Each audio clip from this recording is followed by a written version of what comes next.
Digas um Conto apresenta, da série Os Fabulosos Livros Coloridos, volume 1, de Andrew Lang, A Bela Adormecida, no Bosque. Era uma vez um rei e uma rainha muito tristes por não terem filhos. Tão tristes que não conseguiam expressar essa tristeza. Foram a todas as fontes milagrosas do mundo, fizeram promessas, votos, peregrinações, tentaram de tudo, e tudo em vão. Enfim, contudo, a rainha teve uma filha. Houve um batismo belíssimo e a princesa teve por madrinhas todas as fadas que tinham podido encontrar no reino. Tinham encontrado 7. De maneira que cada uma delas deu um presente, conforme o costume das fadas daqueles dias. A princesa recebeu assim todas as perfeições imagináveis. Depois que acabaram as cerimônias do batismo, toda a companhia voltou ao palácio do rei, onde estava preparado um grande banquete para as fadas. Estava posto diante de cada uma delas um estojo de ouro maciço, com uma tampa magnífica, onde se encontravam colher, faca e garfo, todos de ouro puro e adornados de diamantes e rubis. Enquanto se sentavam à mesa, viram entrar na sala uma fada muito velha, que não tinha sido convidada porque havia mais de 50 anos. Estava numa torre e se acreditava que estivesse morta ou enfeitiçada. O rei ordenou que trouxessem-lhe os talheres, mas não foi possível dar-lhe o estojo de ouro como os demais, porque só haviam 7, feitos para 7 fadas. A velha fada imaginou que fora menosprezada e murmurou algumas ameaças entre os dentes. Uma das jovens fadas que se sentaram ao lado dela entreouviu as queixas e, julgando que a velha poderia dar-lhe à princesa algum presente agourento, saiu assim que se levantaram da mesa e escondeu-se atrás das cortinas, para que pudesse ser a última a falar e reparar tanto quanto possível o mal que a velha fada intentasse. Neste interim, todas as fadas começaram a dar presentes à princesa. A mais nova deu-lhe o dom de ser a pessoa mais linda do mundo. A seguinte, de ter a inteligência de um anjo. A terceira, de ter uma graça maravilhosa em tudo o que dissesse. A quarta, de dançar perfeitamente bem. A quinta, de cantar como um rouxinol. E a sexta, de tocar todos os tipos de música com a máxima perfeição. A velha fada seria a próxima, e, sacudindo a cabeça, mais por despeito que pela idade, disse que a princesa espetaria a mão numa roca e morreria por causa da ferida. Este presente terrível fez toda a companhia tremer e todos caíram no choro. Nesse exato momento, a fada jovem saiu de trás da cortina e disse em voz audível as seguintes palavras: "Asseguro-lhes, ó meu rei e minha rainha, que vossa filha não morrerá nesse desastre. É verdade, não tenho o poder de desfazer por completo o que a fada mais velha fez. A princesa deve, de fato, espetar a mão numa roca, mas em vez de morrer, tão somente cairá num sono profundo que durará 100 anos, a fim dos quais o filho de um rei virá acordá-la." O rei, para evitar o infortúnio vaticinado pela fada velha, emitiu um decreto, pelo qual proibia a todos, sob pena de morte, fiar com roca ou fuso, e até ter uma roca em casa. Cerca de 15 anos depois disso, o rei e a rainha foram a uma de suas casas de veraneio. E aconteceu um dia que a princesa brincou no palácio, correndo para cima e para baixo. Enquanto ia de um aposento e outro, chegou a um pequeno cômodo no alto da torre, onde uma velha sozinha estava fiando numa roca. Essa boa mulher jamais ouvira o decreto do rei, que proibia as rocas. Que fazes aí, minha boa mulher? Perguntou a princesa. Estou fiando, minha bela menina. Disse a velha, que não sabia quem era aquela criança. Disse a princesa. Isso é muito interessante. Como fazes isso? Posso ver também se consigo fazer? Ela mal tinha tomado o fuso nas mãos quando, impaciente e meio desajeitada, cumpriu-se o vaticínio da fada. O fuso espetou-lhe a mão e ela caiu, desmaiada. A boa senhora, sem saber muito bem o que fazer naquela situação, gritou por socorro. As pessoas vieram de todas as partes, em grande número. Jogaram água no rosto da princesa, afrouxaram-lhe as roupas, apertaram-lhe as palmas das mãos e esfregaram-lhe as têmporas com água da Hungria. Mas nada trouxe de volta a si. E agora o rei, que ouvira todo o barulho, lembrou a perdição das fadas. E, considerando que isso fatalmente tinha de acontecer, uma vez que as fadas tinham dito, ordenou que a princesa fosse levada para o melhor aposento de seu palácio e fosse posta numa cama adornada de prata e de ouro. Parecia um anjinho, de tão linda que era. Seu desfalecimento em nada afetara sua beleza. Suas bochechas continuavam rosadas e seus lábios avermelhados. De fato, seus olhos estavam fechados, mas ouvisse-lhe a respiração branda, o que convenceria a todos que não estava morta. O rei ordenou que ninguém perturbasse, senão que a deixasse dormir tranquilamente até que chegasse a hora de seu despertar. A boa fada, que salvara a vida da princesa ao substituir a sentença de morte por um sono de 100 anos, estava no reino de Mataquim, a 12.000 léguas, quando se sucedeu este acidente à princesa. Mas logo foi informada por um anãozinho que tinha bota de 7 léguas, isto é, botas que podiam percorrer mais de 7 léguas em um único passo. A fada veio imediatamente e chegou, cerca de 1 hora depois, numa carruagem flamejante puxada por dragões. O rei ajudou-a a descer da carruagem e ela provou tudo o que ele havia feito, mas, como tinha grande presciência, pensou que quando despertasse, a princesa não saberia o que fazer, sozinha, no palácio velho. Então fez o seguinte: tocou com sua varinha a todos do palácio, exceto o rei e a rainha. Governantas, damas de honra, camareiras, cavalheiros, oficiais, mordomos, cozinheiros, copeiros, guardas paramentados, mensageiros, criados. Da mesma forma, tocou todos os cavalos que estavam nos estábulos, bem como os demais, e os cães que estavam no pátio externo, incluindo a pequena Mopsey, a cachorrinha da princesa que dormia com ela na cama. Assim que eram tocados, caíam no sono, de maneira que não despertariam antes de sua ama e estariam prontos para esperá-la quanto esta os desejasse. Até as fagulhas do fogo, a toda, enquanto assavam perdizes e fazões, adormeceram na posição que estavam. Tudo isso se fez num instante. Fadas não brincam em serviço.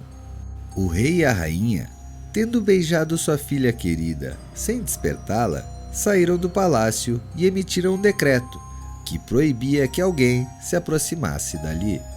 Isso, entanto, não era necessário, pois em 15 minutos cresceram na área em torno do palácio inúmeras árvores, grandes e pequenas, arbustos e sarças, entrelaçando-se entre si, de maneira que nem um homem nem um animal poderiam entrar ali.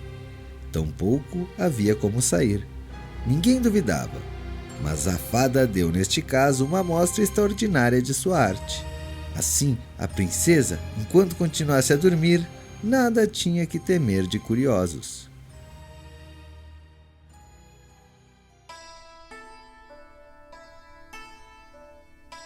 Ao fim de 100 anos, passava por ali o filho do rei, que então governava e que era da outra família que a família da princesa adormecida.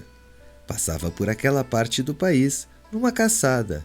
Perguntou a muitos: Que são aquelas torres em meio à mata fechada? Todos responderam segundo o que tinham ouvido. Alguns disseram: São as ruínas de um velho castelo assombrado por espíritos. Outros disseram que todos os feiticeiros e todas as bruxas da região praticavam ali seu sabá, ou encontro noturno. A opinião mais comum era que ali vivia um ogro, que levava para lá todas as criancinhas que capturava, mas que pudesse comê-las quando quisesse, sem que ninguém o pudesse seguir, porque só ele tinha o poder de atravessar o bosque. O príncipe estava confuso, sem saber em que acreditar, quando um bom camponês lhe disse o seguinte: Vossa Alteza, cerca de 50 anos atrás ouvi meu pai, que ouvira do meu avô, que havia nesse castelo uma princesa, a mais linda já vista. Ela deve dormir lá por 100 anos e será acordada pelo filho de um rei a quem está prometida. O jovem príncipe ficou todo empolgado com estas palavras, acreditando, sem pensar no assunto, que podia pôr um fim a essa rara aventura, e, impelido pelo amor e pela honra, resolveu, naquele momento, investigar. Mal tinha começado a avançar em direção ao bosque, todas as grandes árvores, todos os arbustos e todas as sarças se afastaram para dar-lhe passagem. Caminhou até o castelo que via no fim da larga alameda por que passava. O que surpreendeu foi que nenhum de seus homens puderam seguir, porque as árvores se fechavam novamente conforme ele passava. Contudo, não deixou de seguir seu caminho. Um príncipe jovem e apaixonado sempre é valente. Ele entrou num palácio externo espaçoso, onde tudo o que viu congelaria de temor até a pessoa mais destemida. Ali reinava o silêncio aterrador e a imagem da morte mostrava-se por todas as partes. E não havia nada para ser visto além de corpos de homens e animais estendidos, todos parecendo mortos. Ele, entanto, sabia muito bem, pelos rostos rosados e pelas espinhas no nariz dos soldados da guarda real, que estavam apenas dormindo, e as taças, em que havia algumas gotas de vinho, mostravam claramente que tinham caído no sono bêbados. Então cruzou o pátio pavimentado de mármore, subiu as escadas e entrou na sala da guarda, onde os guardas estavam em suas posições, com um mosquete no ombro e roncando o mais alto que podiam. Depois disto, foi a diversos cômodos cheios de cavalheiros e damas, todos dormindo, alguns de pé, outros sentados. Por fim, entrou num aposento todo adornado de ouro, onde viu sobre a cama, cujas cortinas estavam abertas, a mais linda visão que jamais tivera. Uma princesa, que parecia ter 15 ou 16 anos, e cuja beleza brilhante e, de certa forma, resplandecente, tinha algo de divino. Aproximou-se com temor e com admiração, e prostrou-se diante dela. Ora, como o encantamento estava no fim, a princesa despertou, e olhando com olhos mais ternos do que à primeira vista, podia parecer admitir. Disse: És tu, meu príncipe? Perguntou ela. Esperaste-me muito tempo. O príncipe, fascinado por estas palavras, e sobretudo pela maneira como tinham sido ditas, não sabia como mostrar sua alegria e sua gratidão. Assegurou-lhe que amava mais que a si mesmo. O discurso não estava bem articulado. Eles mais choraram que conversaram. Enlouquência de menos, amor de mais. Ele estava mais confuso que ela, e não é de se surpreender, ela tivera tempo para pensar no que disse-lhe, pois é bem provável, embora a história nada diga sobre o assunto, que a boa fada, durante um sono tão longo, dera-lhe toda a sorte de sonhos agradáveis. Em suma, conversaram por 4 horas e ainda não tinham dito nem metade no que tinham que dizer. Nesse interim, todos do palácio acordaram. Todos pensavam em seus afazeres particulares e não estavam apaixonados, estavam mortos de fome. A principal das damas de honra, sendo mais perspicaz que os demais, ficou muito impaciente e disse à princesa em voz alta que o jantar estava servido. O príncipe ajudou a princesa a levantar-se. Ela estava inteiramente vestida, com todo o seu esplendor, mas sua Vossa Alteza teve o cuidado de não dizer-lhe que estava vestido como sua avó e que tinha uma faixa aparecendo sobre a gola alta. No entanto, não parecia nem um pouco menos charmosa e linda por causa disso. Foram à grande sala de espelhos, onde jantaram e foram servidos pelos oficiais da princesa. Violinos e oboés tocaram canções antigas, mas excelentes, embora já fizesse mais de 100 anos desde a última vez que haviam sido tocadas. Depois do jantar, sem perder tempo, o capelão real casou-os na capela do castelo, e a chefe das damas de honra fechou as cortinas. Dormiram muito pouco. A princesa nem tinha motivo. O príncipe deixou na manhã seguinte para voltar à cidade, onde seu pai devia estar sentindo a sua falta. O príncipe contou-lhe que se tinha perdido na floresta durante a caçada e que repousara na cabana de um carvoeiro, que lhe dera queijo e pão preto. O rei, seu pai, que era um homem muito bom, acreditou nele, mas sua mãe não conseguia se convencer de que fosse verdade. E vendo que ele saía quase todos os dias para caçar e sempre tinha alguma desculpa para isso, embora tivesse dormido fora 3 ou 4 noites seguidas, ela começou a suspeitar que seu filho estivesse casado.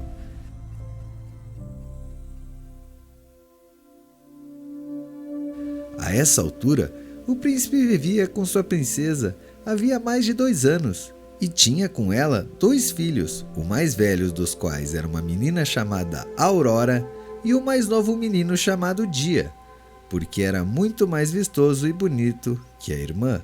A rainha conversou diversas vezes com o filho para informar-se de que lhe havia passado seu tempo e ele tinha o dever de satisfazê-la. Contudo, embora a amasse, nunca chegou a confiar nela, porque era da linhagem dos ogros, e o rei jamais se teria casado com ela, não fosse por sua vasta riqueza. Na corte corria o boato de que ela ainda tinha inclinações ogras, e que, sempre que via criancinhas, tinha toda a dificuldade do mundo para não atacá-las, e assim o príncipe nunca lhe disse uma palavra sequer sobre os filhos. Todavia, quando o rei morreu, o que aconteceu mais ou menos 2 anos depois, e o príncipe se viu senhor de seu mestre, declarou abertamente seu casamento e numa grande cerimônia levou sua rainha ao palácio. Prepararam uma entrada gloriosa na cidade, com a princesa acompanhada por 2 filhos. Pouco depois, o rei, recém-empossado, foi à guerra contra o imperador, Contalabut, seu vizinho. Deixou o governo do seu reino aos cuidados da rainha, sua mãe, e recomendou seriamente que cuidasse de sua mulher e de seus filhos. Ele foi obrigado a continuar sua expedição durante todo o verão, e assim que partiu, a rainha-mãe enviou a nora a uma casa de campo no bosque, para que pudesse satisfazer com mais tranquilidade seu terrível anseio. Alguns dias depois, ela mesma foi até lá e disse ao cozinheiro: Pretendo comer a Aurora amanhã no jantar. Ah, madame! Exclamou o cozinheiro. É o que terei, Respondeu a rainha, e disse isso naquele tom de ogra, com forte desejo de comer carne fresca. E a comerei com molho de mostarda. O pobre homem, sabendo muito bem que não devia pregar peças em ogros, tomou seu facão e foi ao quarto de Aurora. Ela tinha, então, 4 anos de idade e foi até ele, pulando e sorrindo. Abraçou-o pelo pescoço e pediu-lhe um docinho. O cozinheiro começou a chorar e o facão caiu-lhe das mãos. Foi ao quintal dos fundos, matou um cervo e preparou com um molho tão bom que a senhora lhe garantiu que jamais havia comido algo tão delicioso em toda a vida. Ao mesmo tempo, ele teve que pegar a pequena Aurora e levá-la à sua esposa para escondê-la no alojamento que havia aos fundos do quintal. Mais ou menos 8 dias depois, a rainha má disse ao cozinheiro: Cearei o pequeno dia. Ele nada respondeu. Decidido a enganá-la, como da outra vez, saiu para procurar o pequeno dia e viu-o com um florete nas mãos, com o qual combatia um grande macaco. A criança tinha então só 3 anos de idade. Tomou-o nos braços e levou-o até a esposa, para que pudesse escondê-lo no quarto junto com a irmã. E em lugar do pequeno dia, cozinhou um jovem cabrito, muito tenro, que a ogra achou maravilhoso. Tudo correra bem até então, mas certa noite a rainha má disse ao cozinheiro: Comerei a rainha com o mesmo molho que comia a filha dela. Foi neste momento que o pobre cozinheiro se desesperou, por não saber como enganá-la. A jovem rainha já completara 20 anos, se considerados os anos que passara dormindo. Intrigava-o como encontrar no curral um animal cuja carne fosse dura o bastante. Decidiu então, para salvar sua própria vida, que cortaria a garganta da rainha. E, dirigindo-se ao quarto dela, com o intento de fazer isso de uma vez, alimentou toda a fúria de que era capaz e entrou no aposento da jovem rainha com a adaga na mão. Todavia, não a surpreenderia, antes cortar-lhe-ia, muito respeitosamente, as ordens recebidas da rainha-mãe. Faze-o! Faze-o! Disse ela, esticando o pescoço. Cumpre as ordens que recebeste, e então partirei e verei meus filhos, meus pobres filhinhos, a quem tanto tenramente amei. Pois ela os tinha por mortos, desde que tinham sido tomados sem seu conhecimento. Não, senhora! Exclamou o pobre cozinheiro aos prantos. Não morrerás e ainda te será possível ver seus filhos novamente. Mas então deves ir para casa comigo, a meu alojamento, onde escondi, e enganarei a rainha mais uma vez, servindo-lhe uma corça em seu lugar. Depois disso, sem demora, conduziu até seu quarto, onde, deixando abraçar os filhos e chorar com eles, foi preparar uma corça, que seria servida no jantar. A rainha-mãe devorou-a com o mesmo apetite como se fosse a jovem rainha. Ficou extraordinariamente feliz com sua própria crueldade. E já tinha inventado uma história para contar ao rei, quando de seu retorno, sobre como os lobos ferozes haviam comido sua esposa e seus 2 filhos. Certa noite, enquanto vagueava pelo pátio do palácio, como era seu costume, para ver se sentia cheiro de carne fresca, a rainha ouviu num dos quartos do fundo o pequeno dia chorar, pois sua mãe o castigara por sua desobediência. Ela ouviu, ao mesmo tempo, a pequena Aurora pedir desculpas ao irmão. A ogra logo reconheceu a voz da rainha e de seus filhos e ficou furiosa por ver-se enganada. Ordenou na manhã seguinte, ao raiar do dia, com a voz mais terrível que fez todos tremer, que fosse trazido para o meio do pátio um grande caldeirão, cheio de sapos, de víboras, de cobras, de todos os tipos de serpentes, a fim que ali fossem lançados a rainha com os filhos, o cozinheiro, sua esposa e sua camareira. Todos a quem ela tinha dado ordens deveriam ser trazidos até ali com as mãos atadas atrás das costas. Assim foram trazidos, e os verdugos estavam prestes a lançá-los no caldeirão, quando o rei, que não era esperado tão cedo, entrou no pátio, no lombo do cavalo, pois vinha fazer um anúncio, e perguntou com extrema perplexidade: o que significava aquele espetáculo horrível. Ninguém ousou contar-lhe, até que a ogra, tomada de cólera por ver o que acontecera, lançou-se de cabeça no caldeirão e foi instantaneamente devorada pelas criaturas repugnantes, as quais ordenara que outros fossem lançados.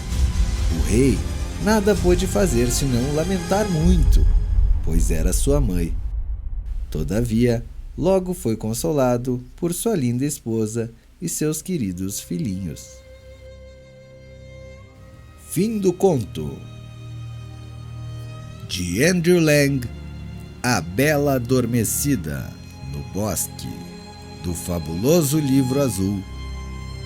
Narração: Diego Vezaro.